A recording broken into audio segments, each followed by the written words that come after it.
Okay, बुलाइए।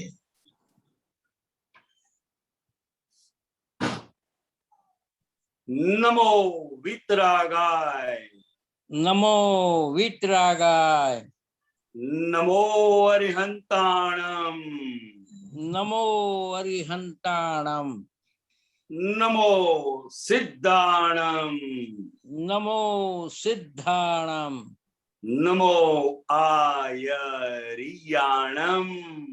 नमो आयरियाणम, नमो वज्रायाणम, नमो वज्रायाणम, नमो लोए सव्व साहुणम, नमो लोए सव्व साहुणम, ऐसो पंचन मुक्कारो, ऐसो पंचन मुक्कारो, सव्व पावप्पणासनो, सव्व पावप्पणासनो, मंगलाणं च सवेसे, मंगलाणं च सव्वेसिं, पद्मं हवै मंगलम, पडभं हवै मंगलम।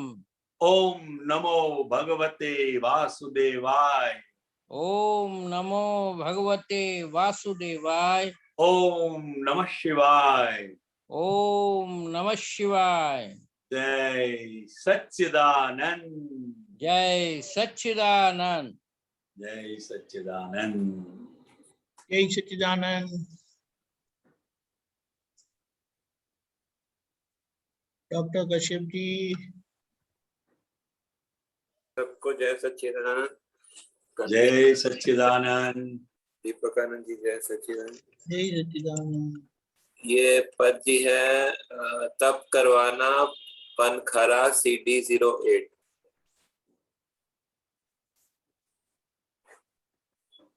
हाँ बोलिए। हाँ, इसमें 4th पैराग्राफ में है, तको ना द्यो तपने भोगव, निर्जरा जो घर बैठा, આવ્યું નથી तो ना बुलावो, तप घनुए घर बैठा। आपको खबर पड़ती है? हाँ, एक मिनट। हाँ हाँ हाँ, वो सेकंड लाइन में थोड़ा समझना है। ये हाँ, मतलब આવ્યું નથી तो तो ना बुलाओ, तब घनुए घनुए घर बैठा।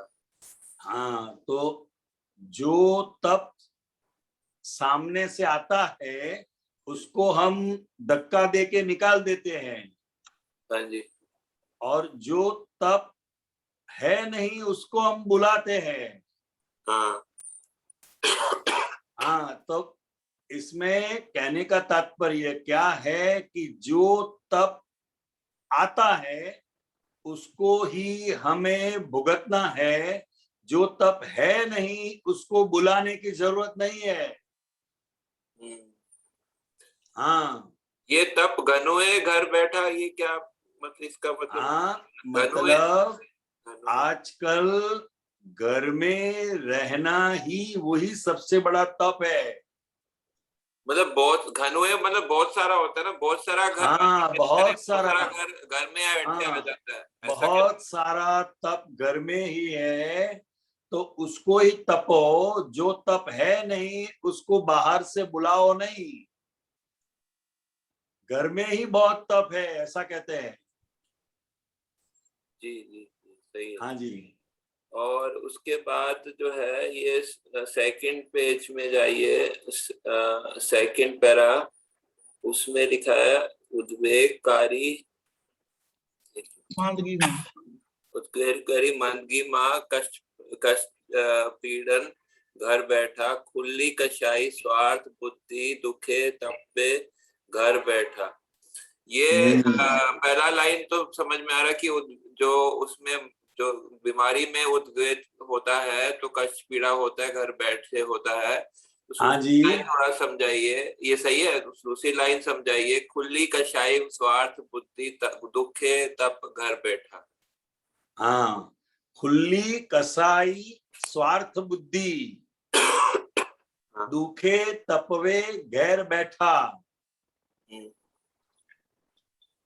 खुली मतलब क्या? खुली मतलब खुली क्या? मतलब ओपन ओपन, मतलब वो बुद्धि खुली है ऐसा?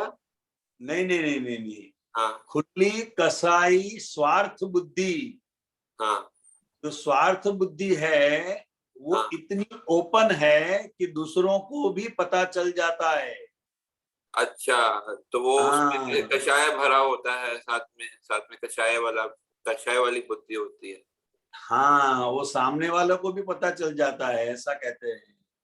और उसके कारण दुख मतलब ताप लगता है, दुख लगता है, ऐसा ऐसा ऐसा कहना हाँ चाहिए। हाँ, दुखे तपवे घेर बैठा। अच्छा, हम्म, ये मेरे को ये बाकी क्लियर है इस पद में। बाकी एक मुझे क्वेश्चन पूछना था व्यवस्थित शक्ति पे, कि व्यवस्थित शक्ति जो है वो मतलब जो तीसरी आज्ञा है वो लिखा होता है व्यवस्थित शक्ति, जग जग नियंता व्यवस्थित शक्ति। अभी लेकिन बोलने में आता है व्यवस्थित शक्ति कर्ता जो है, तो कर्ता और नियंता में क्या अंतर है और कौन सा सही आज्ञा है? नहीं नहीं, नियंत एक ही बात है। नियंता का मतलब है कि अब डॉक्टर कश्यप जी का जो भी व्यवहार बाकी रहा है, अब वो व्यवस्थित शक्ति चलाएगी, उसको नियंता करते हैं। नियंता नियंता व्यवस्थित शक्ति करता है बस। नियंता आप मतलब ये होता ना कि वो बहुत सारे एविडेंस होते हैं, उसको मतलब इकट्ठा करती है, वो नियंता में आता है ना, जहां तक मुझे। नियंता, हाँ जगत नियंता व्यवस्थित शक्ति, हाँ। मतलब ये जगत को चलाने वाली, नियमन में रखने वाली अब व्यवस्थित शक्ति रही। मतलब जो पूर्व कर्म के बीज होते हैं और जो उसके अनुसार जो है वो मतलब व्यवस्थित शक्ति काम करती है, वो खुद स्वतंत्र रूप से तो काम नहीं करती है ना व्यवस्थित शक्ति। हाँ, व्यवस्थित क्या है? हम अवस्थाओं में अवस्थित हुए हैं, हाँ, वही व्यवस्थित आज हमारे सामने आता है। तो व्यवस्थित शक्ति स्वतंत्र तो नहीं है ना? ना ना, स्वतंत्र नहीं है, ठीक हाँ, बात है, आप तो बराबर है। स्वतंत्र नहीं है, तो वो नियंता भी वही होता है कि नियंता सिर्फ जो है वो जैसे उसको वो संजोग होते हैं, जैसे फीडिंग होती है, जैसे कंप्यूटर में भी जो है जैसे फीडिंग होती है, उसी हिसाब से आउटपुट हो जाता है, इनपुट के हिसाब से। हाँ हाँ हाँ, बस बस, बिल्कुल बिल्कुल, ये कंप्यूटर जैसा ही साइंस, यही सिस्टम इसमें भी कार्य कर रहा है। तो जब हम मतलब, क्योंकि थोड़ा सा मतलब मेरे को पहले कंफ्यूजन हुआ कि ये तीसरी आज्ञा में नियंता लिखा है, और लेकिन बोलने में मतलब सही सभी जगह पे आपवादी में भी जो है शक्ति लिखा है, लेकिन वो व्यवहारिक भाषा में ऐसा लिखा है कि मतलब पूरा मतलब महात्मा समझ आए कि ये स्वतंत्र कर्ता जो बोला है वो स्वतंत्र कर्ता नहीं है असल। नहीं नहीं, स्वतंत्र करता नहीं है। ठीक है। इसलिए इसीलिए हम उससे कहते हैं ना कि ओनली साइंटिफिक सर्कमस्टेंशियल एविडेंसेस। हाँ हाँ, वो हाँ, जो हम आंखों से देख सकते हैं वो एविडेंस को तो हम समझ सकते हैं, मगर ऐसे बहुत से एविडेंस है जो हम बुद्धि के स्तर पर भी उसे नहीं समझ सकते। There are so many invisible evidences to behind any action. ठीक, समझ में। हाँ जी, धन्यवाद जी, जय सच्चिदानंद। बहुत अच्छा, वेलकम। जय सच्चिदानंद। ओके, जय सच्चिदानंद कांतियानंद जी। जय सच्चिदानंद खरे साहब। मैं अभी आपने ये एक शब्द बोला ना कि बहुत सारे ऐसे एविडेंसेस है साइंटिफिकली जो बुद्धि से नहीं देख सकते हैं हाँ, नहीं समझ सकते, देख भी नहीं ना। सकते, समझ भी नहीं सकते। नहीं तो ये साइंटिफिक नहीं बोल सकते ना फिर उनको। नहीं, साइंटिफिक वो इसलिए ही जादू कहा कर सकते है, जो चीज Scientific- नहीं समझ सकते वो साइंटिफिक नहीं है यानी। नहीं, ये साइंटिफिक ही है। साइंटिफिक मतलब क्या है, एक जो बाहर का साइंस है, आउटर साइंस जो है, उसे हम बुद्धि के लेवल पर समझ सकते हैं। और नहीं, देखो, ये जो है, एक ये जो इनर साइंस है, हम्म ये इनर साइंस है। ये इनर साइंस हम बुद्धि के लेवल पर उसको नहीं समझ सकते, मगर हमारे अनुभव से हम उसे महसूस कर सकते हैं कि इतने बहुत से एविडेंसेस जब इकट्ठे होते हैं तब एक कार्य होता है। नहीं, साइंटिफिक का हिंदी मतलब अपन देखते ना तो वैज्ञानिक होता है हाँ, साइंटिफिक। वैज्ञानिक होता है, हाँ, मगर और दो पुरावा, वैज्ञानिक है। नहीं पुरावा फिर बोलते हैं हम लोग हाँ, एविडेंस को। पुरावा भी बोलते हैं, हम्म मगर जो बाहर का साइंस है ना, आउटर हम्म साइंस, हम्म उसको हम बुद्धि के लेवल पर समझ सकते हैं, क्योंकि उसका जो भी रिसर्च हुआ है वो सब स्थूल है। स्थूल ज्ञानी पुरुष की दृष्टि से कितनी भी रिसर्च हुई हो, जिसे हम इन्वेंशन कहते हैं, वो आउटर साइंस है और वो बुद्धि के लेवल पर ही वो सब रिसर्च हुआ है। मगर इधर दादा भगवान ने जो बताया है, ओनली साइंटिफिक। साइंटिफिक का मतलब है इनर साइंस, जो हम ज्ञान दृष्टि से ही समझ सकते हैं, बुद्धि से हम इसको नहीं समझ सकते हैं।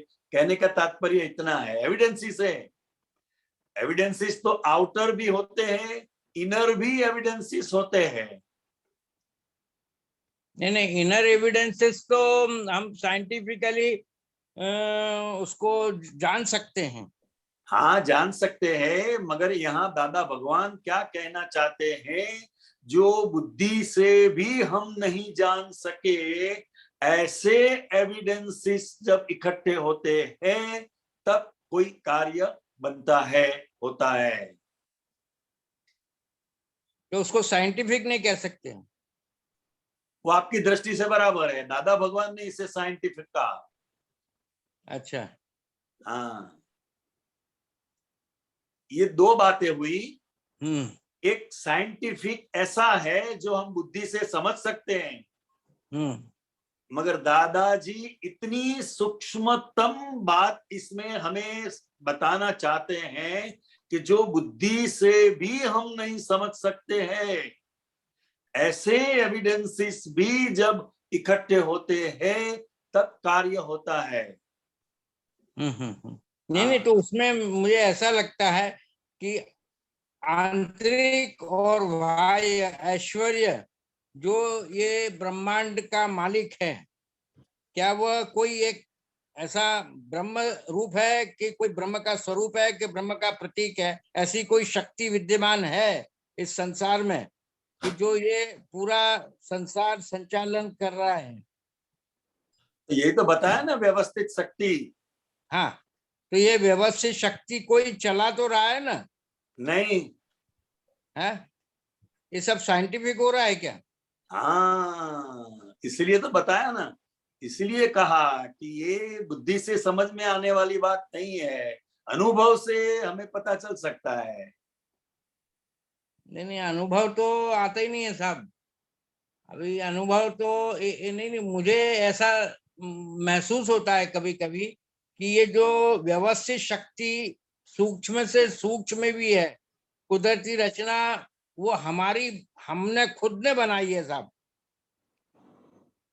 हमने अपनी कुदरती रचना खुद ने बनाई है साहब। जीवन मरण हम अपना लेकर के आए हैं। जन्म भी हमने लिया है, मरण भी हमको मिलने वाला है। ये कोई प्री डिसाइडेड है कि भाई ये होने वाला है। यदि जन्म लिया है तो मरण उसका निश्चित है साहब। ये बराबर मानते है, हैं सर, है कि नहीं? बराबर है। हाँ, तो ये जो भी कुछ ये आंतरिक और बाह्य जो भी कुछ माने ऐश्वर्य है किसी मालिक के हाथ में समझो, या कोई ब्रह्म का रूप है, प्रतीक है, कुछ तो है ऐसा इस कोई संसार मालिक को, मालिक पूरे नहीं है, यूनिवर्स को चलाने वाला कोई। कोई नहीं है। कोई मालिक वालिक कोई नहीं है। अगर इसको साइंटिफिक समझना है तो दादा भगवान ने अनुभव करके सब देखकर हमें ये बताया है कि ओनली साइंटिफिक सर्कमस्टेंशियल एविडेंसेस से यह सब हो रहा है। ये सिर्फ महात्माओं के लिए है जिन्हें यह दृष्टि प्राप्त हुई है कि मैं शुद्धात्मा हूं। नहीं, ये दादा ने तो क्या ये एक मोक्ष का मार्ग बताया। ये 5 सूत्र दे करके शॉर्ट में रियल, रिलेटिव, कुदरती, रचना, संभाव्य निकाल करते रहो, आप मोक्ष चले जाओगे। महावीर स्वामी ने मोक्ष जाने के लिए अपने पापों को वशीभूत करो और मोक्ष चले जाओगे। कृष्ण ने अर्जुन से गीता में कहा कि तुम मेरे शरण में आ जाओ, मेरा भगवान का नाम लो, मेरा नाम लो, सब मैं तुम्हारे पापों को वशीभूत कर लूंगा। कौन सा एक वो भी है ना, गीता का एक श्लोक है 18वें अध्याय का सब। हाँ वो तो है। उसमें आपको क्या जानना है?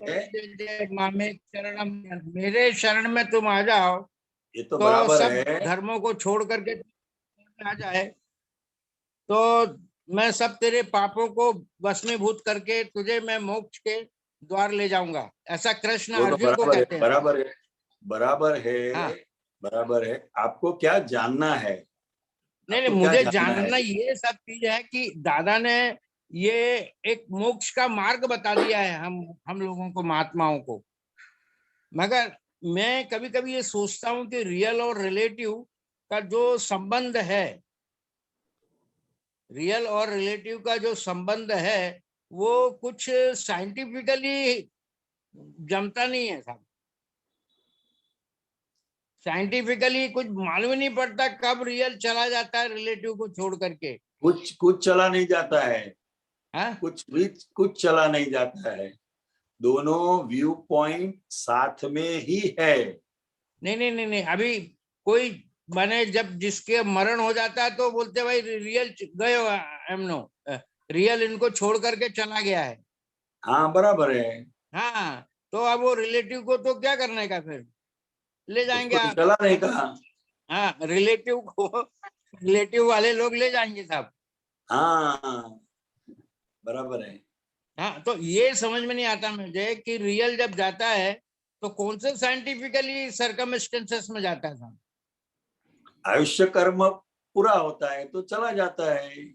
अच्छा, आयुष्य कर्म पूरा होता है तो। हाँ, तब नहीं तक वो वो नहीं चला जाता है। जहां वो तक कुछ आयुष्य कर्म पूरा नहीं होता है उसे कोई नहीं मार सकता। क्योंकि क्या है, लोग कहते हैं कि आत्मा भगवान का रूप है। तो मैं कभी कभी सोचता हूँ कि ये ठंडी गर्मी भूख किसको लगती रहती है पूरे टाइम हमेशा। भगवान को तो लगती नहीं है। नहीं लगती है। हाँ, ये तो शरीर है ना, शरीर, ये हाँ, वो पुद्गल जो रिलेटिव को है, लगती रहती है। पुद्गल का स्वभाव असर होना तो असर होगी।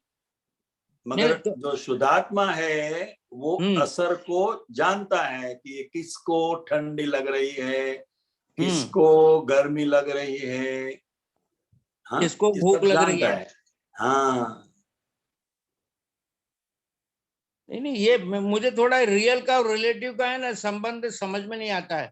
क्योंकि जब तक रियल रिलेटिव का कोई संबंध नहीं आता है, ये ब्रह्मांड के अंदर कोई ऐसी जरूर शक्ति विद्यमान है जो इधर उधर सेटिंग करती रहती है, पूरे संसार को, यूनिवर्स को संचालित कर रही है।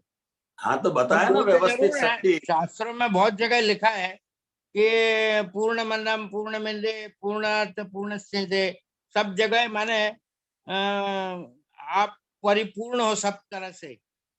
तो सारा ब्रह्मांड भी पूर्ण है, मगर वो सब कोई शक्ति से एक मेघ से लगे हुए हैं सब। हाँ कोई हाँ, ऐसी जरूर शक्ति विद्यमान है इस है संसार ना। में। हाँ, तो उसी को ही कहते हैं ना व्यवस्थित शक्ति। अरे व्यवस्थित शक्ति है साहब, मगर वो साइंटिफिकली फिर नहीं आती साहब। वो साइंटिफिकली सर्कमस्टेंसेस एविडेंस फिर एविडेंस नहीं आता है साहब, क्योंकि वो एविडेंस हमको समझता नहीं है। पुरावा हाँ? कहाँ है हमारे पास में? पुरावा ही नहीं है। जैसे कोई आदमी ने आपको फोन किया, तो कैसे समझ सकते हैं हम कि आपको ही क्यों किया? भाई वो जानता होगा, मिस कॉल किया होगा। कुछ भी, मगर आपको ही क्यों किया? अरे गलती से लग गया था। अभी मैंने कल गलती से वाइफ नहीं के नहीं, नंबर गलती में से पैसे लगा, भर दिए थे, तो तो गलती से लगा कि गलत सही नंबर से लगा दिया, वो लगा, बिहार में चला गया पैसा। वो नहीं देखने का है आपको ही क्यों किया। मेरा प्रश्न ये है।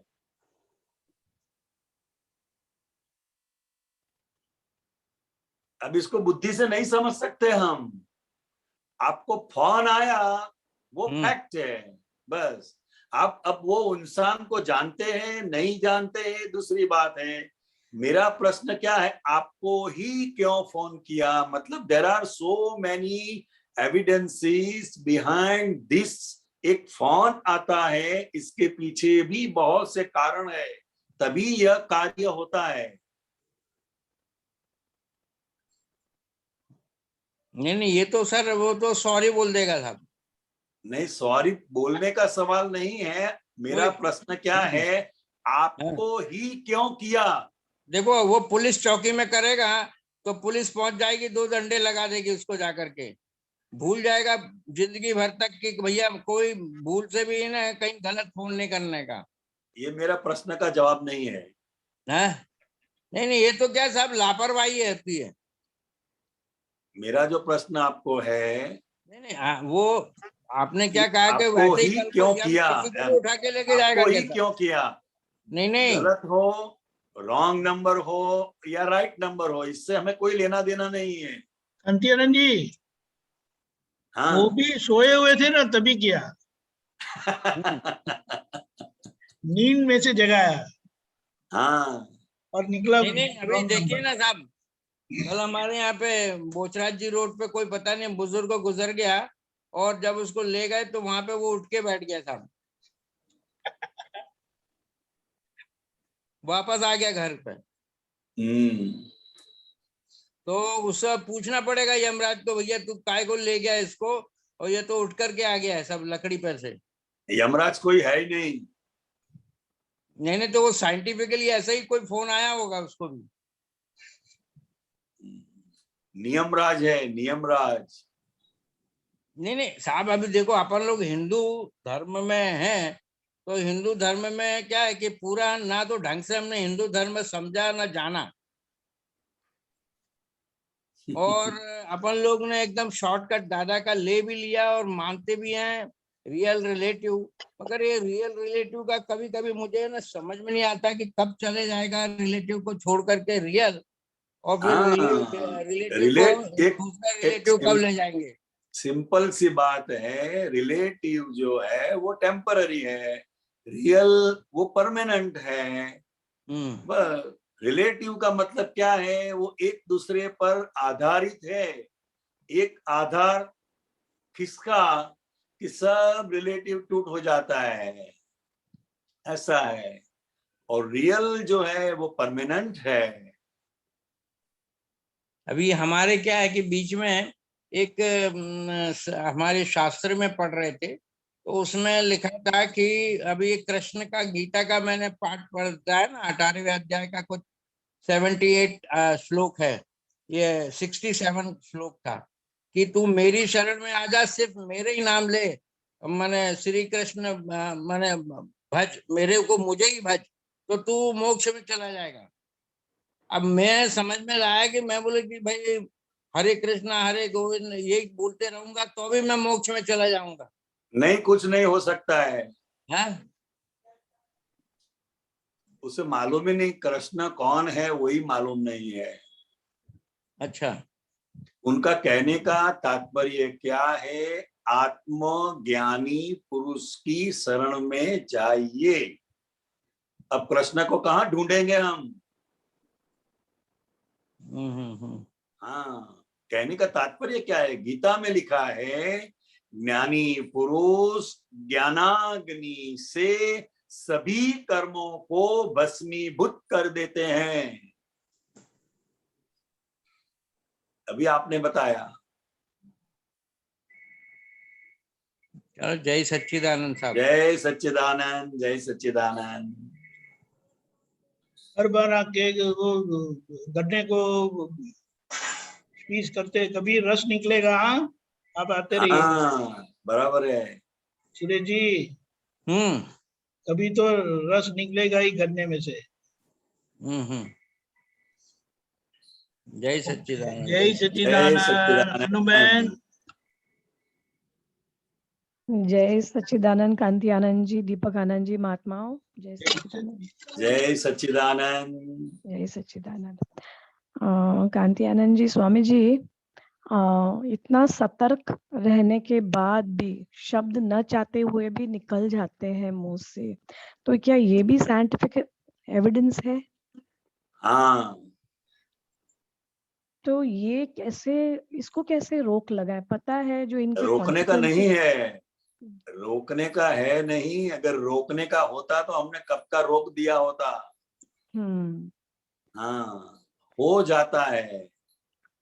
मतलब इतना सतर्क कि अभी निकल रहा है, ये भी पता है, बुद्धि में चल रहा है, जबान तक आ हाँ, गया है, हाँ। निकलता है, लेकिन सामने वाला नहीं समझता है, फिर तो तर्क वितर्क हो जाता है। इसको कोई कैसे बात नहीं, संभालें?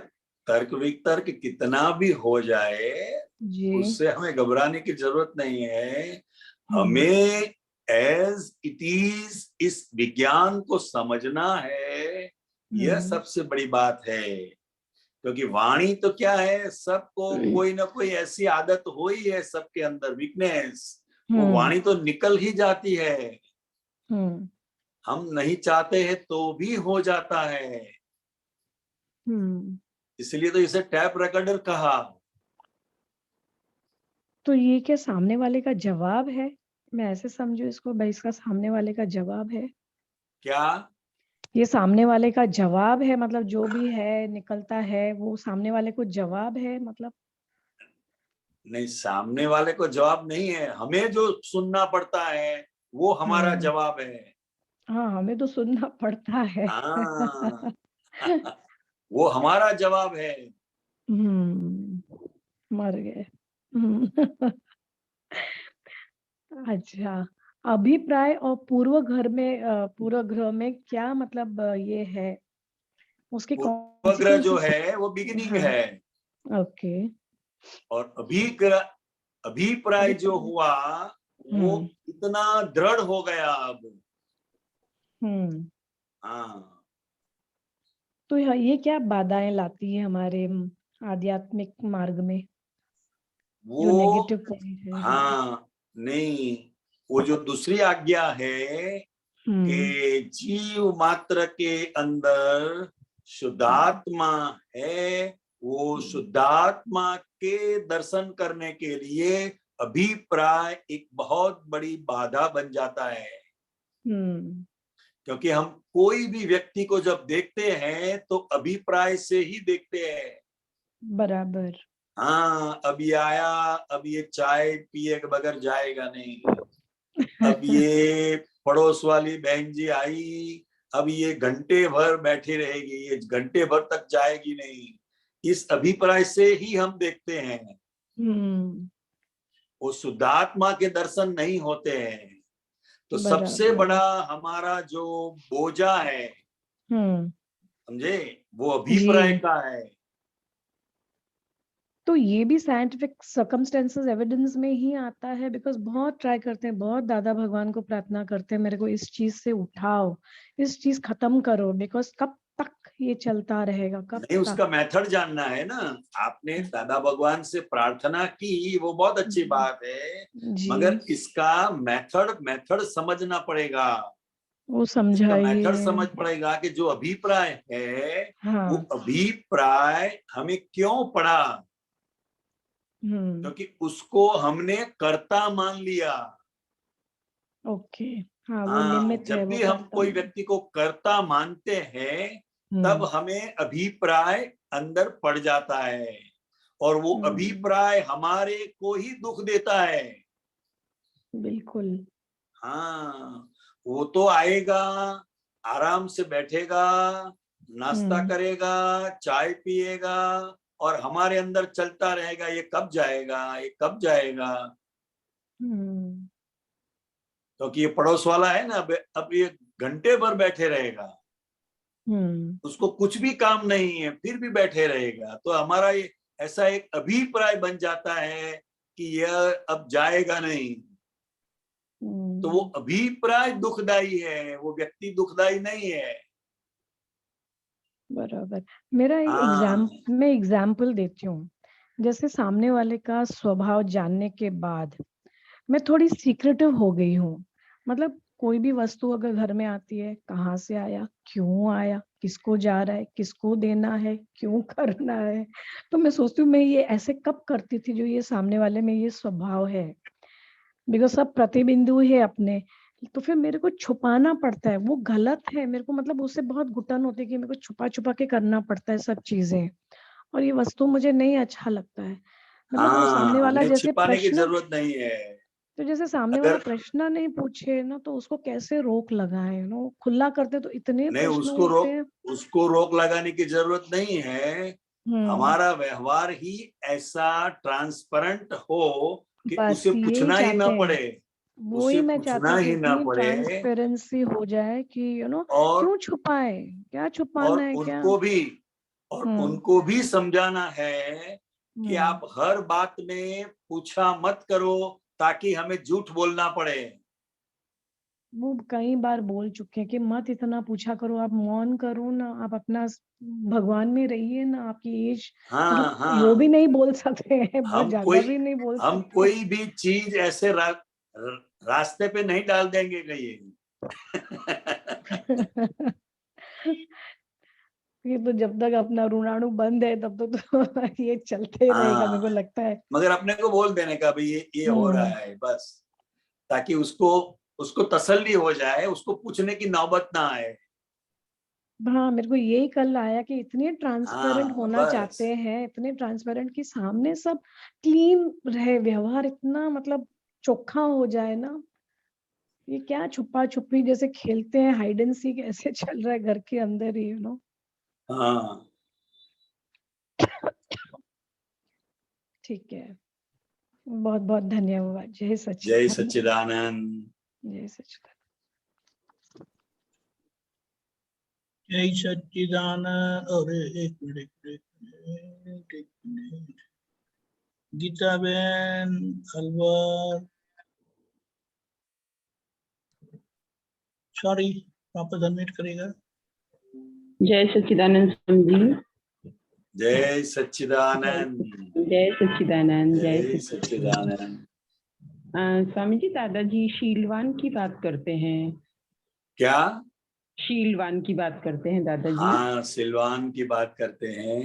हाँ, लेकिन स्वामी जी अभी जो पिछले भाव में जैसे हम भाव भर के लेके आए हैं, उसी के अकॉर्डिंग प्रकृति निकलती है। तो दादाजी भी कहते हैं कि इस दुष्म काल में, कलयुग में शीलवान होना बहुत बड़ी उपलब्धि है, बहुत बड़ी बात है। तो शीलवान अब हमारे भाव में, क्रिया में शीलवान होना और भाव में शीलवान होने में कैसे फर्क है? बहुत फर्क है। हाँ, बताइए। हाँ, बहुत फर्क है। ये सब कारण शीलवान है, समझे आप? हाँ, कारण शीलवान। हाँ। कारण शीलवान के कॉजिस के सेवन कर रहे हैं। इफेक्ट में ऐसा हो भी सही, न भी हो।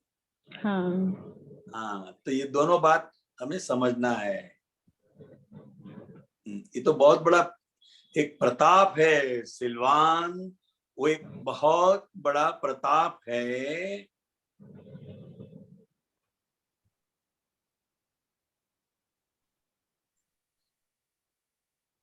आप तो पुत्रों के लिए भी यह शब्द का प्रयोग होता है, मगर वो कारण सिलवान है। क्या है? कारणशीलवान। हाँ, सिलवान हो रहे हैं, हो रहे हैं। हो પણ रहे ચાલુ છે ને हैं। એમાં और जो गलतियां हो रही है उसका प्रतिक्रमण कर रहे हैं। हम्म। दोनों प्रोसेस साथ में है। हम्म। हाँ, स्वामी जी, जो व्यवहार में जो उदय कर्म के अधीन जो क्रिया होती है वो ज्ञानी की शीलवान ही होनी चाहिए, तभी उसका माना ज्ञानी ज्ञान में आए, अपना स्वस्वरूप का नहीं परिचय नहीं, भी ऐसा ले नहीं आए। होता है, क्योंकि जो क्रिया में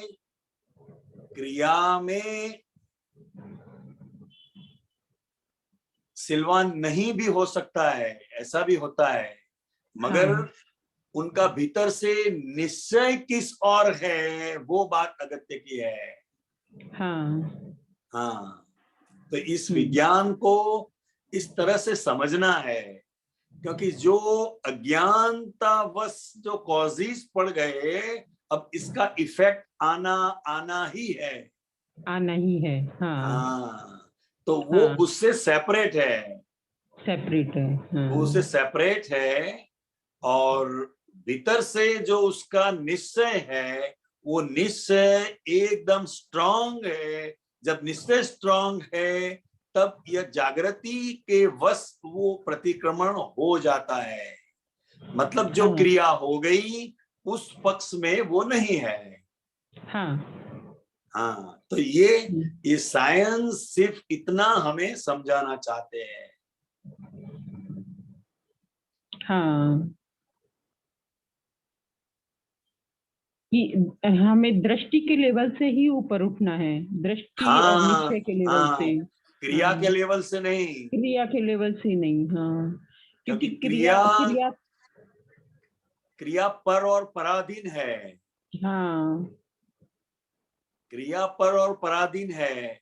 हमें क्या दृष्टि रखना है कि मैं शुद्धात्मा हूं, और ये गीता बहन का जो भी व्यवहार है वो अब संभाव से निपटारा हो रहा है, चाहे हमें पसंद हो या ना पसंद हो, उससे कुछ लेना देना नहीं है।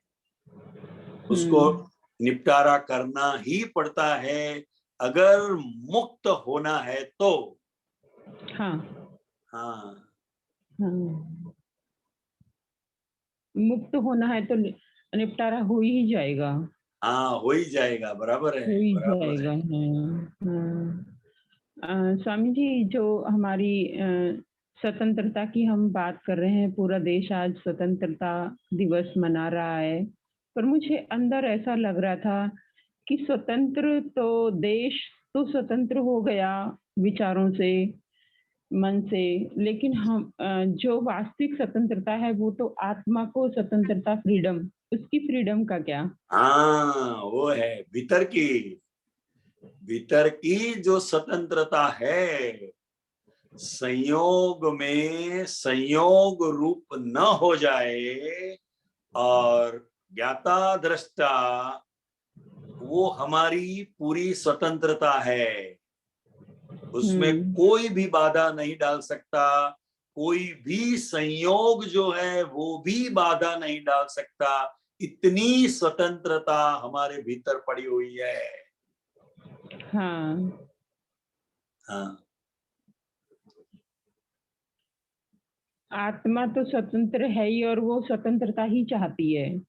हाँ, स्वतंत्रता उसका सिद्ध अधिकार है। हाँ, लेकिन अज्ञानता के कारण उसको, अज्ञानता के और स्व स्वरूप का परिचय नहीं होने के कारण बंधन आ गया उसको। हाँ, वो स्वतंत्रता को स्वतंत्रता मान लेता है। हाँ।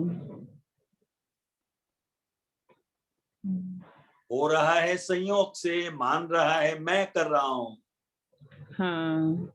हम्म, स्वामी जी, जो साइंटिफिक सर्कमटेंशियल एविडेंस पुरावे हैं, वो प्रकृति पुद्गल के भाग को लागू पड़ते हैं, आत्मा का तो उससे कोई लेना देना नहीं है। हाँ बराबर है, बराबर है। हाँ, क्योंकि जो भी संयोगी पुरावे हैं वो कर्ता भाव के कारण जो कर्म चार्ज किया था, तो कर्ता भाव के कारण ही वो डिस्चार्ज में आ रहा है। हाँ हाँ लेकिन बराबर है। आत्मा सदैव अकर्ता है और उसको कोई भी संयोगी पुरावे लागू नहीं पड़ते। नहीं पढ़ते हैं, बराबर है, बराबर है। उसे तो अपनी परतंत्र पुद्गल परतंत्रता के कारण से, पुद्गल पर्यायों के कारण से उसको तो बंधन में आ गया वो, स्वतंत्र होते हुए हाँ भी। हाँ हाँ, फिर भी वो बंधन में नहीं है। फिर भी वो बंधन में नहीं है। हाँ हाँ, हाँ, तो क्योंकि दादाजी ने कॉजल बॉडी, जो कॉजल बॉडी है जिसे हम भाव कहते हैं, तो वो कारण शरीर की जो वर्गणा है उस हिसाब से उसको उस गति में जाना पड़ता है, कर्म के आधार पर। हाँ हाँ हाँ। तो दादाजी ने इसको व्यवस्थित शक्ति को खोल के कितना, मतलब कितना सहज सरल बता दिया, मुक्ति का मार्ग। एकदम एकदम सरल बता दिया। हाँ, कि अन्यथा तो क्रिया कांडों में अटके ही पड़े थे कि क्रिया को ही पुरुषार्थ उसी माने जा को रहे ही थे, धर्म माने जा मानते रहे हैं थे। ना, हाँ क्रिया कांड को ही आजकल लोग धर्म मानते हैं, मगर वो धर्म नहीं है, वो माना हुआ धर्म है। धर्म तो किसे कहा जाता है कि जहां भी हमें हमारे मन की, वाणी की, वर्तन की गलती जहां हमें दिखाई दे और वहां हम प्रतिक्रमण करें, पश्चाताप करें, माफी मांगे, वो धर्म ध्यान है। अपनी ही गलती का हमें पछतावा हो, वही धर्म ध्यान है। हाँ।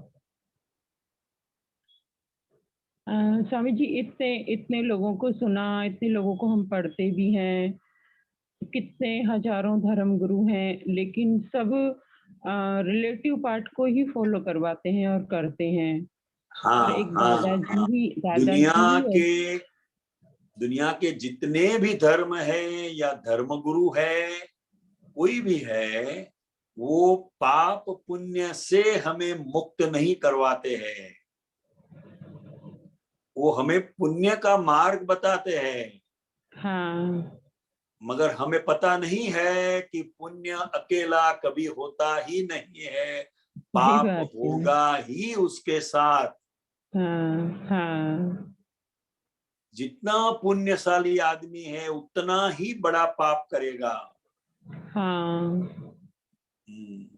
और ये विज्ञान है दादा भगवान का, जो पाप से भी छुटकारा दिलाते हैं और पुण्य से भी छुटकारा दिलाता है। हाँ। और स्वामी जी, कितना बड़ा पजल सॉल्व कर दिया कि बहुत बड़ा पजल सॉल्व हो गया।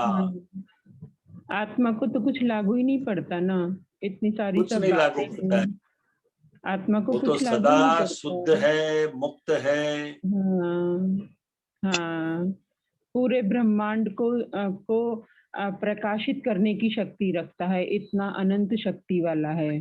हाँ हाँ हाँ बराबर है। हाँ।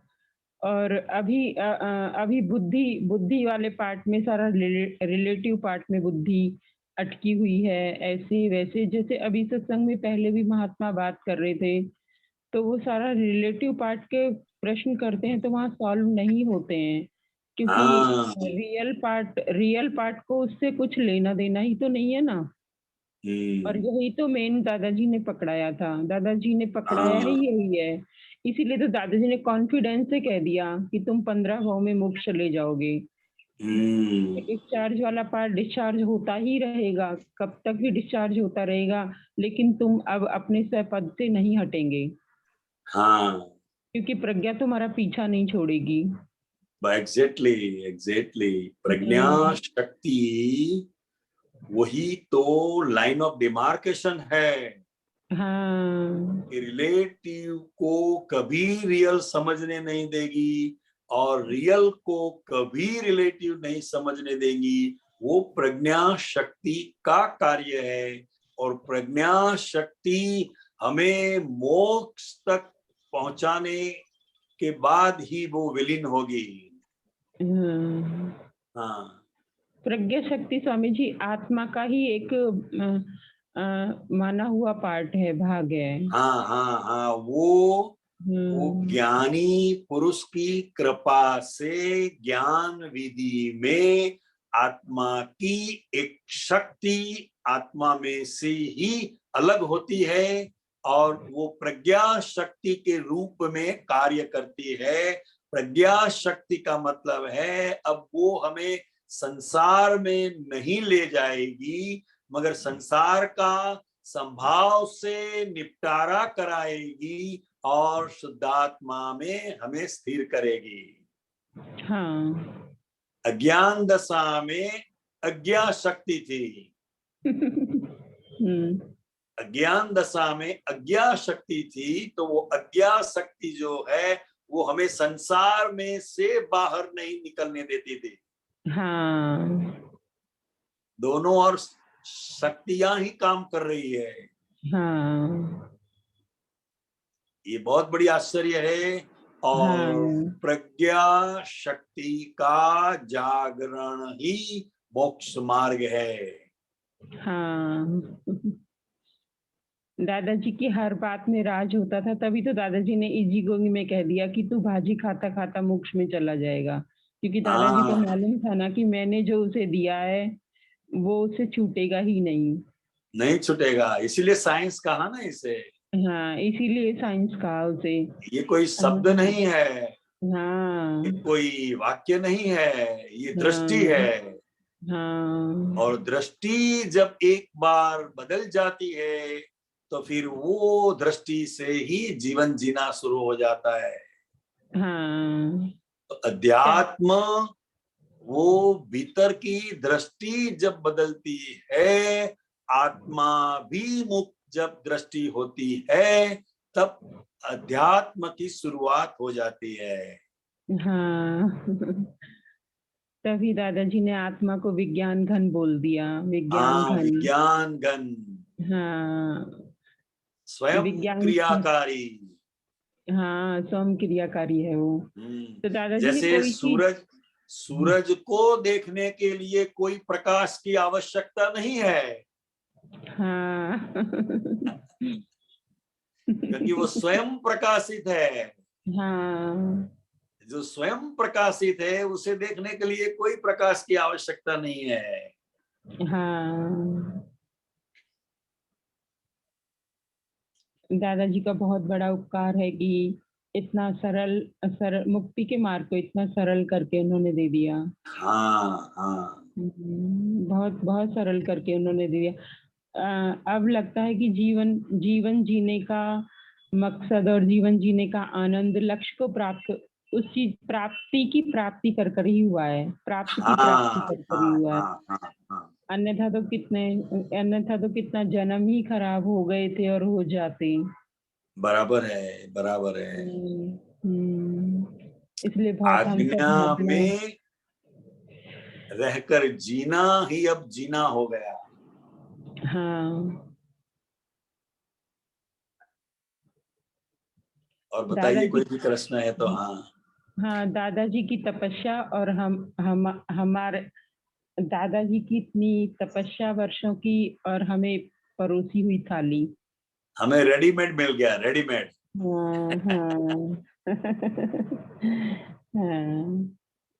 इसलिए दादा भगवान ने बताया ना कि ये महात्मा लोग जो है वो कितने पुण्यशाली है कि उनकी पुण्य ही से ये अक्रम विज्ञान का प्रागट्य हुआ। हाँ ये बात भी ठीक है। हाँ ठीक है स्वामी जी, बहुत अच्छे से आपने एक्सप्लेन किया। जय सच्चिदानंद। जय सच्चिदानंद। बोलिएगा प्रश्न।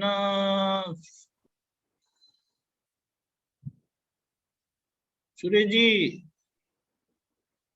अपनी चर्निंग में से निकालो। ओके डॉक्टर कश्यप जी, अरे अनम्यूट करना पड़ेगा तो। जय सच्चिदानंद। हेलो। हाँ क्या बोलते हैं, 1 मिनट है कश्यप जी। हाँ बोलिए सुरेश। बोलिए सुरेश जी क्या हाँ, बोलते हैं। ये अभी इन्होंने कहा कि दादाजी की हाजिरी में जिन जिन लोगों ने ज्ञान लिया वो लोग सब मोक्ष में जाएंगे। अब जो लोग मोक्ष, जिनने ज्ञान नहीं लिया दादाजी की हाजिरी में, वो लोग कहाँ जाएंगे साहब? कहाँ दादाजी की हाजिरी में? नहीं, आपने कहा ना कि ज्ञानी पुरुष की हाजिरी में जिन्होंने ज्ञान लिया दादाजी के पास से, तो वो हाँ। मोक्षगामी होंगे। हाँ, और जो लोग अभी ज्ञानी पुरुष है नहीं है, हाँ, तो उनका क्या होगा साहब? वो संसारगामी है ही। तो माने हम लोग संसारगामी लोग हैं। आप कैसे संसारगामी हो गए? नहीं समझ में नहीं आया। संसारगामी अभी एक नया आ गया शब्द। आपने दादाजी से ज्ञान लिया है कि नहीं लिया है? हम बड़े दादा से नहीं लिया, देखा है। कोई बात नहीं है, मगर ज्ञान विधि हुई है ना आपकी। नहीं भाई, ज्ञानी पुरुष आपने कहा ना कि ज्ञानी पुरुष की हाजिरी में दादा के प्रेजेंट में जिन लोगों ने ज्ञान लिया वो मोक्ष में। अभी कृष्ण ने अर्जुन को ज्ञान दिया तो वो चले गए अर्जुन मोक्ष में। अब उनकी बातें हम लोग पढ़ते रहते किताबों में, गीता में। तो अब ये जितने लोग हैं अपने हिंदुस्तान में, तो वो लोग क्या मोक्ष जाएंगे कि नहीं जाएंगे? कभी कभी ये प्रश्न उठता है साहब। जिनकी मोक्ष में जाने की भावना है वो लोग जाएंगे, और अच्छा, जिसको भावना जाने के ऊपर का, जाएंगे। जिसका भाव है नहीं, उसको भगवान भी मोक्ष में नहीं ले जा सकते हैं। माने भावना के ऊपर मोक्ष जाते हैं। हाँ, अपने भाव का परिणाम है। मगर ये बात पक्की है, प्रत्यक्ष ज्ञानी पुरुष का योग प्रत्यक्ष ज्ञानी पुरुष से ज्ञान, प्रत्यक्ष का मतलब और क्या हो जाता है? प्रत्यक्ष ज्ञानी पुरुष की आज्ञा मोक्ष का उसका परिणाम है। नहीं, प्रत्यक्ष का मतलब क्या होता था? प्रत्यक्ष का मतलब वही होता है जो ज्ञानी हमें हमारी भूल बताए, बस। प्रत्यक्ष का मतलब इतना ही है, हमारी जो भूल बताए प्रत्यक्ष में। हाँ, वही तो बताएगा ना, मूर्ति थोड़ी बताएगी।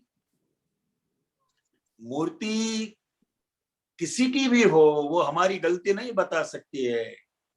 सजीवन मूर्ति कहा इसलिए, सजीवन मूर्ति, ये बहुत बड़ी बात है। मोक्ष के लिए सजीवन मूर्ति चाहिए जो हमें डांटे, जो हमें हमारी गलती बताए, तब वो मोक्ष में जा सकता है। नहीं, परसों मैं क्या एक किताब पढ़ रहा था कि ये मोक्ष की शुरुआत किसने करवाई। सबसे पहले अपने हिंदुस्तान में मोक्ष कौन गया? तो ऐसा करके वेद में लिखा था कि शिव जी ने सबसे पहले आदिनाथ आदिदेव जो कहते हैं ना साहब, तो इन्होंने शुरुआत करी और इतनी घोर तपस्या करी मैंने कैलाश पर्वत पर कि कुछ कहते हैं कि 14 साल तपस्या करने के बाद में उनको ये मोक्ष की शुरुआत करी उन्होंने।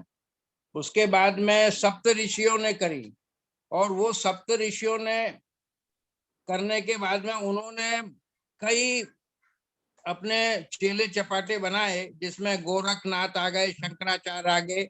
इन लोगों ने स्टार्टिंग करी मोक्ष में जाने का साहब। ऐसा हिंदू धर्म बताता है, वेद बताते हैं। तो ये तब से पहला जो माने ये है, मैंने अपन भगवान बोलो या कुछ भी कहो, तो महेश का नाम लेते हैं, शिव का, शंकर जी का नाम आता है साहब मोक्ष की माने शुरुआत करने वाले। आदिनाथ बोलते हैं, आदिदेव कहते हैं। तो उससे चालू हुआ है साहब, ऐसा हिंदू धर्म कहता है। तो वो शुरुआत हुई है माने मोक्ष जाने के लिए। और उसके बाद में जो चला आ रहा है मोक्ष, भाई गया, आ गया, वो गया, ये गया, तीर्थंकर गए, वो गए, ये गए। अब वो कुछ समझ में नहीं आता कौन गया कौन नहीं गया, और कोई गया है वो आके बताता नहीं है कि भाई मैं जाके आया, ऐसा ऐसा मोक्ष है। अब आत्मा जाती है, वो किताबों में लिखा है कि माने साल्वेशन उसको मिल जाता है, ये हो जाता है, वो हो जाता है। मैं कुछ समझ में नहीं आता है कि मोक्ष गया है, वो जीवन मरण से उसको मुक्ति मिल गई। अब वो पता नहीं काहे की मिली है मुक्ति, क्योंकि आत्मा का खुद समझ में नहीं आता कि व्हाट इज आत्मा। आत्मा कब आएगी, कब जाएगी, बड़े बड़े डॉक्टर लोग भी कुछ समझ में नहीं आया अभी तक।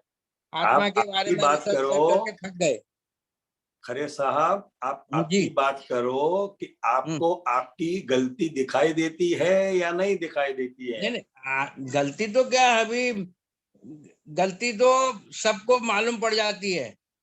आपकी बात करो, सबकी नहीं नहीं, नहीं, आपकी नहीं बात मालूम करो। पड़ जाती है, जिसको जिसको अपनी मालूम पड़ जाती गलती है। दिखाई देती है वो मोक्ष जी। मार्ग पर है, बस। अच्छा इतना अच्छा अच्छा शॉर्ट में समझना है। अच्छा, वेरी गुड वेरी गुड। कोई गया नहीं गया उससे हमें कुछ लेना देना नहीं है। नहीं नहीं, तो हमें एक हमारा ऐसा अपन देखना कह है। सकते हैं और कि भाई जिस आप मनुष्य को अपनी गलती आप जो मालूम हो। शिव कहते हैं ना, हाँ आप जो शिव कहते हैं, इसको जी। हमें यह समझना है, ज्ञानी पुरुष। क्या समझना है? ज्ञानी पुरुष। ज्ञानी पुरुष मोक्ष की शुरुआत कर देते हैं, खुद मुक्त हुए हैं और उनकी कृपा से हम भी मुक्त हो जाते हैं। अब वो पार्वती के ऐसा भी शास्त्र लिखते हैं कि पार्वती के सती के वजह से उन्होंने ये मोक्ष मार्ग इतना साधना करी कि वो चले गए। अब पता नहीं क्या क्या हिंदू के शास्त्र लोग माने कुछ इसको इसमें पढ़ने का नहीं है खरे साहब जी। समझे। ये इतिहास भूगोल में मत पढ़िए, नहीं तो अच्छा। ये जो मार्ग आपको मिला है यह चुक जाएंगे आप। इस आज्ञा को समझिए, इस विज्ञान को समझिए। इतिहास भूगोल में नहीं जाना है, जो भी शास्त्र में लिखा है वो सही है, मगर हम जिस दृष्टि से समझते हैं वो गलत है। इसलिए दादा भगवान ने बताया है 5 आज्ञा में रहना वही हमारे लिए धर्म है, वही हमारे लिए तप है। बस कितना शॉर्ट में समझ जाने का है। नहीं नहीं, अभी 5 आज्ञा में तो साहब है ना, देखो ये एक शब्द है 5 आज्ञा, उसमें है ना ये कुदरती रचना एक शब्द आ जाता है सब। कुदरती रचना है ना, स्टार्ट टू एंड, जब ज्ञान जिसने लिया उसको चालू हो जाती है कुदरती रचना। हाँ, जिसने ज्ञान लिया उसको चालू हो जाता है, फॉलो करना पड़ता है कुदरती रचना के लिए। अब वो कुदरती रचना देखते देखते वो मोक्ष जाएगा, कहाँ जाएगा पता नहीं। मगर ये जो हिंदू लोगों के जो है ना, अब वो कोई बोलते हैं ना हृदय चक्र है, कोई बोलता है आज्ञा चक्र है, ये सब चक्रों को अंदर से वो माने वो अपने को खुद माने महसूस करे, स्वामर्थ बने, उतना उसके ऊपर कंट्रोल कर ले, तो वो भी एकाग्रता में लीन हो सकता है सब। ऐसा हाँ हिंदू वो है लोग ना, वो कहते है, हैं। वो क्रमिक मार्ग है। अब हमारे लिए इसकी कोई आवश्यकता नहीं है। बिल्कुल बिल्कुल बिल्कुल। हाँ जी। चलो साहब, ये तो बहुत माने बड़ा साइंस है साहब। हाँ जी, हाँ जी। जय सच्चिदानंद, जय जय सच्चिदानंद। सच्चिदानंद डॉक्टर कश्यप जी। जय सच्चिदानंद। दीपकानंद जी, वो व्हाट्सएप में आपको कल 2 भेजे थे, आप देख सकते हैं तो मैं दोबारा भेजूं? भेजा है तो मिल जाएगा। हाँ जी, 2 पोस्टर है, वो रेड में है। बाह्य बुद्धि वस्तु डिजाइन बनावा मा काम लागे, पण वाइफ जोड़े निवेड़ो लावा काम ना लागे। आंतरिक बुद्धि, ये आंतरिक बुद्धि बाह्य बुद्धि क्या, मैंने पहली बार सुना, थोड़ा समझाइए।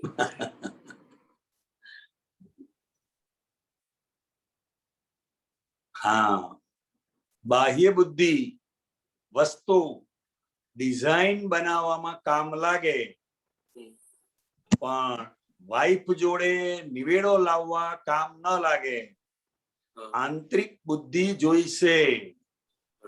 आंतरिक बुद्धि का मतलब है कि सम्यक बुद्धि. अच्छा हाँ, सम्यक बुद्धि. अच्छा जो बाह्य बुद्धि है वो सब कोई वस्तु है, उसका कोई डिजाइन बनाना है.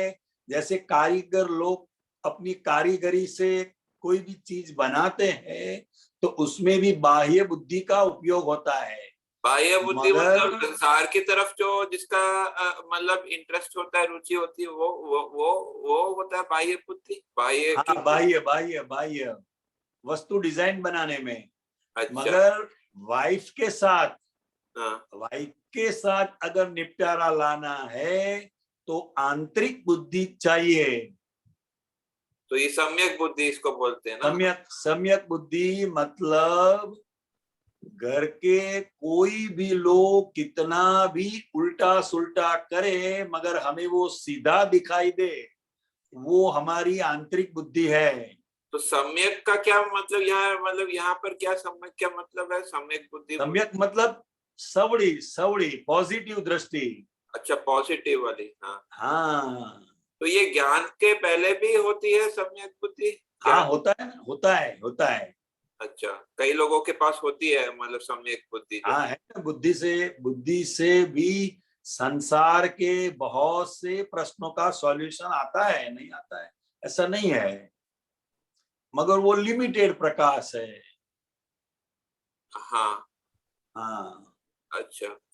एक और उसके बाद दीपकानंद जी मैंने हमको भेजा, बदामा शुद्धात्मा छे एवं जेने समझ पड़ी गई एने परमात्मा पद प्राप्त थयु. तो ये मतलब ये जो है मतलब जो समझ जो है, मैं पूछना चाह रहा हूँ इसमें समझ जो है वो करने में तो अपना पुरुषार्थ मतलब अपना प्रयास चलता है ना, पुरुषार्थ चलता है ना. ये तो ये जो लिखा है वो परमात्मा पद जो है वो एक साथ तो नहीं आता ना, उसमें थोड़ा हो सकता है टाइम भी लग जाए ना समझ प्राप्त कर पड़ी गई है. इसमें ये जो सूत्र है उसमें कहने का तात्पर्य क्या है कि जीव मात्र के अंदर शुद्धात्मा है, ऐसी अगर हमें समझ में आ गया तो हमारी जो दशा है भीतर वो परमात्मा पद प्राप्त हो जाता है. नहीं तो समझन जो लिखा है वो समझन हम जैसे अभी हमारी परमात्मा पद तो हुआ नहीं है, ठीक है, हुआ नहीं है, तो इसका मगर मतलब ये हमारे को समझन समझन जो नहीं है ना, है. समझन का मतलब है दृष्टि. तो हमारी अभी दृष्टि पूरी नहीं है ऐसा कहना, ऐसा मत अर्थ निकलता है. हाँ, पूरी नहीं है, पूरी नहीं है, हो रही है, तो पूरी बद्दा हो रही है. लेकिन अभी हमारे को समझ तो आती है ना कि बद्दा में शुद्धात्मा है, लेकिन हाँ वो है, फिर भी पूरी मगर समझ क्यों नहीं कहलाती? उसमें क्या आएगा और पूरी समझ? क्योंकि कभी कभी फाइल के अंदर शुद्धात्मा के दर्शन करने का हम चूक जाते हैं, कभी कभी, है कि नहीं? हाँ, चूक जाते हैं. हाँ, इसीलिए अभी परमात्मा पद की और हमारी जो प्रोसेस है वो शुरू हो गई, मगर वो परमात्मा पद उसका प्राप्त हो जाता है. तो वो आप समझन कहेंगे, वो चूक जो जाते हैं वो असमझन कहेंगे, अजागृति कहेंगे कि वो अजागृति अभ्यास की कमी कहेंगे? अजागृति कह सकते हैं. हाँ, तो हाँ लेकिन हमारे मतलब आप ऐसे भी कहा जाता है ना कि इसमें अभ्यास हमारे पुराना अभ्यास है रिलेटिव को देखने का, इसलिए हम जो है उसमें चूक जाते हैं. हाँ हाँ हाँ हाँ. तो वो जो है थोड़ा सा ये वर्ड्स का थोड़ा सा ये मतलब थोड़ा वो हो रहा है, इसमें थोड़ा कंफ्यूजन हो रहा है इसमें. नहीं, ये कहने का तात्पर्य सिर्फ इतना ही है कि अभी हमारी सभी लोगों की जो ज्ञान दशा है वो अस्पष्ट वेदन है. क्या है? अस्पष्ट वेदन. अस्पष्ट वेदन है. इसलिए कभी शुद्धात्मा के दर्शन हो जाते हैं, कभी कभी ऐसी फाइल सामने आती है तो शुद्धात्मा का दर्शन करने का हम चूक भी जाते हैं, इसीलिए हम शब्द से समझ गए, शब्द से समझ गए कि सब जीव मात्र के अंदर शुद्ध आत्मा है, मगर अब वो इतना वर्तन में नहीं आया है अस्पष्ट वेदन की वजह से। जब स्पष्ट वेदन हो जाएगा, स्पष्ट वेदन का मतलब है जब परमात्मा पद की सही में प्राप्ति हो जाएगी, तब कोई भी जीव के अंदर शुद्धात्मा के दर्शन करने का हम चुकेंगे नहीं। तो उसके लिए हम वही कर सकते हैं ना, सत्साधन और सत्संग जो है उसके लिए। हाँ, सत्साधन, और सबसे बड़ी बात है आज्ञा, 5 आज्ञा जो है, 5 आज्ञा। हाँ ठीक है जी, धन्यवाद जी। जय सच्चिदानंद। जय सच्चिदानंद। जय सच्चिदानंद। हमारा समय हो चुका है, लेकिन गीता बहन क्विकली। आपका टाइम हो गया। स्वामी जी, दादाजी ने श्रद्धा और दर्शन की बात कही और अनुभव और वर्तन, टाइम हो गया, फिर कभी ले लेंगे। जरूर जरूर फिर ले लेंगे। श्रद्धा और क्या बताया? दर्शन। श्रद्धा और दर्शन, अनुभव और वर्तन। ओके। हाँ, फिर लेंगे, फिर ठीक ले है। लेंगे। हाँ, टाइम हो गया। जय सच्चिदानंद। क्योंकि इसमें ज्यादा टाइम लगेगा। कांतियानंद जी, आप त्रिमंत्र बुलाएं, गीता बहन फॉलो करेगा।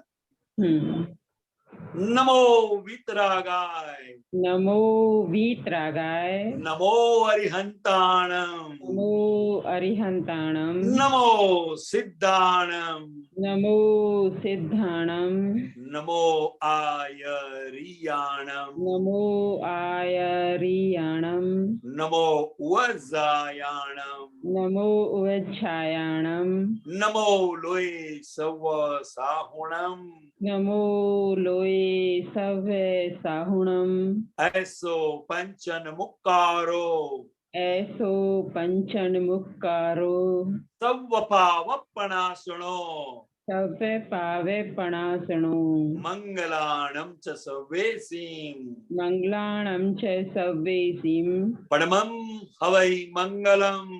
परमं हवै मंगलम्। ओम नमो भगवते वासुदेवाय। ओम नमो भगवते वासुदेवाय। ओम नमः शिवाय। ओम नमः शिवाय। जय सच्चिदानंद। जय सच्चिदानंद। जय सच्चिदानंद। सब महात्माओं को जय सच्चिदानंद। जय